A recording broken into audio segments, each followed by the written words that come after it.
नमस्कार, NF news पर आप सभी का बहुत स्वागत। मैं हूं आपके साथ अभिषेक पुंडीर। राजनीति में कोई किसी का स्थायी दोस्त नहीं होता, कोई किसी का स्थायी दुश्मन भी नहीं होता। अगर आज दुश्मन है, कल को आपस में फायदा दिखता है तो दोनों दल साथ आ सकते हैं, और अगर कल को दिखता है कि ये पार्टी नुकसान कर सकती है तो दोनों दल जो साथ में होते हैं वो बाहर जा सकते हैं, नेता साथ छोड़ सकते हैं, इधर उधर दल बदल होता रहता है, चलता रहता है। जैसे ही चुनाव आता है वैसे ही ये चीजें और ज्यादा निकलकर सामने आती हैं। फिलहाल महाराष्ट्र के चुनावों की तारीखों का ऐलान हो चुका है, और महाराष्ट्र में जो बिगुल राजनीति का वजह है उसमें सबसे ज्यादा अगर बेचैन कोई है तो वो है अखिलेश यादव। क्योंकि अखिलेश यादव ने महाविकास आघाड़ी से 5 सीटें मांगी थी कि भैया हमें 5 सीटें दे दीजिए, 5 सीटों पर हम चुनाव लड़ने वाले, क्योंकि हमारी पार्टी का वोट बैंक यहां ज्यादा है। 2 सीटों पर विधायक भी हैं, लेकिन महाविकास आघाड़ी 5 सीटें देने के लिए अखिलेश यादव को तैयार नहीं है। ऐसा ही तो 2023 में बेइज्जती की थी कांग्रेस पार्टी ने अखिलेश यादव की मध्य प्रदेश के चुनाव में, वैसी ही बेइज्जती की है अखिलेश यादव की महाराष्ट्र के चुनाव में। पहले एक बार अखिलेश यादव को सुनिए। को क्यों इग्नोर किया जा रहा है आपको लगता है, और कितनी ये मुझसे मत पूछो, हम तो इग्नोर होने वाले लोगों में से हो सकते हैं, लेकिन जो इग्नोर कर रहे हैं उनसे पूछना चाहिए आपको। तो कितनी सीटों पर सर लड़ने का फैसला? देखिए, समाजवादी पार्टी के प्रदेश अध्यक्ष तय करेंगे, जहां संगठन होगा, और पहले कोशिश करेंगे कि हम लोग गठबंधन में रहें। अगर वो गठबंधन में नहीं रखना चाहते हैं तो वहीं पर लड़ेंगे जहां पर हमारी पार्टी को वोट मिलेगा, या संगठन है जो पहले से काम करते आए वहीं पर लड़ेंगे, जिससे कि गठबंधन का नुकसान नहीं हो। लेकिन राजनीति में ये समझना चाहिए, त्याग की कोई जगह नहीं है। 25 सीटों राजनीति में त्याग की कोई जगह नहीं है। क्या 25 सीटों पर फैसला होगा? नहीं, राजनीति में त्याग की कोई जगह नहीं है। अखिलेश यादव ने आखिर में एक बात कही कि राजनीति में त्याग की कोई जगह नहीं होती।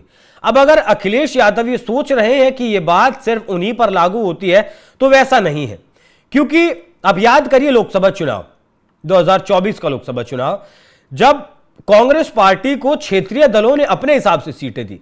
बंगाल की मैं बात करूं तो बंगाल की मुख्यमंत्री ममता बनर्जी और अखिलेश यादव के बहुत अच्छे संबंध बताए जाते हैं राजनीतिक तौर पर। बंगाल में कांग्रेस पार्टी को ममता दीदी 2 सीटें देने पर राजी हुई, आखिर में वो भी नहीं दी। बिहार में भी पप्पू यादव की सीट को लेकर, पूर्णिया को लेकर बड़ा विवाद हुआ, और आखिर में उन्हें निर्दलीय चुनाव लड़ना पड़ा, जबकि वो टिकट के लिए ही कांग्रेस पार्टी में शामिल हुए थे और गठबंधन ने उनकी वो बात नहीं मानी। उत्तर प्रदेश में आई अखिलेश यादव ने वो सीटें कांग्रेस पार्टी को दी जहां से समाजवादी पार्टी का जीतना मुश्किल था, नामुमकिन था। अब वैसा ही अगर महाविकास आघाड़ी में रहते हुए कांग्रेस पार्टी अखिलेश यादव के साथ कर रही है तो फिर इसमें बुराई क्या है? फिर इसमें क्या वो नहीं कह सकते आपके ये कर्मा ही है जो वापस लौट कर आ रहा है? जो आपने जिन दलों के साथ किया वैसा ही अगर वो दल आपके साथ कर रहे हैं तो इसमें गलत क्या है? अब यह छोटी सी कहानी समझिए 2023 के विधानसभा चुनाव की मध्य प्रदेश की। वहां भी यही कहानी थी। अखिलेश यादव ने कांग्रेस पार्टी से मध्य प्रदेश चुनाव में सीट मांगी थी। अखिलेश यादव को बुलाया भी गया, अखिलेश यादव ने जाकर अपनी प्रेजेंटेशन भी दी, लेकिन कांग्रेस पार्टी ने सीट देने के लिए तैयार नहीं हुई।